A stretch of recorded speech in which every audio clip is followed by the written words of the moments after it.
తల్లి పిచ్చుక తన బిడ్డలకు వేటగా నుంచి తప్పించుకోవడానికి ఒక విధానాన్ని నేర్పించాలని ఆశపడింది. దానికోసం వాళ్ళకు పాటను నేర్పించింది. ఆ పాట ఎలా ఉంటుంది అంటే, జాగ్రత్త జాగ్రత్త, వేటగాడు వస్తాడు, గింజలేస్తాడు, ఆ గింజలు తినడానికి వెళ్తే వల వేసి మిమ్మల్ని పట్టుకుంటాడు, పట్టుకున్న మిమ్మల్ని బుట్టలో పెట్టుకుంటాడు, బుట్టలో పెట్టుకున్న మిమ్మల్ని సంతలో అమ్మేస్తాడు, జాగ్రత్త జాగ్రత్త అని చెప్పింది. ఆ పాటను ఆ పిచ్చుకలన్నీ చాలా జాగ్రత్తగా నేర్చుకున్నాయి, చాలా శ్రద్ధగా పూర్తిగా నేర్చేసుకున్నాయి. ఈ పాటను ఎక్కడికి వెళ్ళినా పాడడం అలవాటు చేసేసుకున్నాయి. ఒకరోజు 2 పిచ్చుకలు బయటికి వెళ్తూ జాగ్రత్త జాగ్రత్త అని చెప్పి ఆ పాటను పాడుకుంటూ వెళ్ళాయి. గింజలు కనిపించాయి, ఆ గింజల్ని తింటూ కూడా జాగ్రత్త జాగ్రత్త అనుకున్నాయి. వేటగాడు వాటిని పట్టుకున్నాడు, బుట్టలో పెట్టుకున్నాడు, సంతలో అమ్మేస్తూ ఉన్నాడు.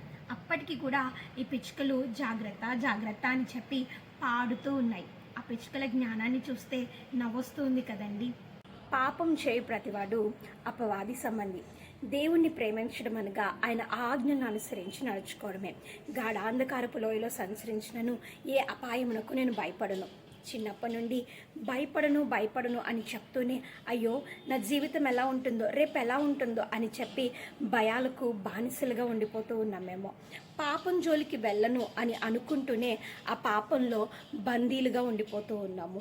అవిశ్వాసపు ఉండకూడదు అని అనుకుంటూనే అవిశ్వాసపు వలల్లో చిక్కుకొని పోతూ ఉన్నామేమో. వాక్యాన్ని ధ్యానిస్తూ ఉన్నాం, నేర్చుకుంటూ ఉన్నాం, కానీ దాని సారాన్ని అనుభవించలేకపోతూ ఉన్నాము. దాని యొక్క బలాన్ని పూర్తిగా తెలుసుకోలేకపోతూ ఉన్నాం. వాక్యాన్ని అనుసరించి మన జీవితాన్ని ముందుకు నడిపించుకోలేకపోతూ ఉంటే మనం కూడా పిచ్చుకల వలె నేర్చుకుంటూ ఉన్నాం, కానీ అనుభవంలోనికి తెచ్చుకోలేకపోతూ ఉన్నాం. ఇప్పటికైనా వాక్యము మన జీవితంలో నిరర్థకం కానేరదు అని చెప్పి దాని బలాన్ని తెలుసుకొని ముందుకు నడవడానికి ప్రయత్నిద్దాం. ఆల్రెడీ నేను చిక్కుకుపోయాను, ఆల్రెడీ నేను ఒక బందీకత్వంలో ఉండిపోయాను అనుకుంటూ ఉన్నారేమో. ఎక్కడుండి ప్రార్థించినా గాఢాంధకారంలో కూడా మన మీద తన వెలుగు ప్రకాశింపచేయగలిగిన దేవుడు మనకున్నాడు అని చెప్పి నమ్మి ఆయన మీద ఆధారపడండి. ఖచ్చితంగా విడిపించగలరు. విడిపించబడగలిగి ఆయనను స్తుతించే కృపను పొందుకుందుము గాక. ఆమేన్.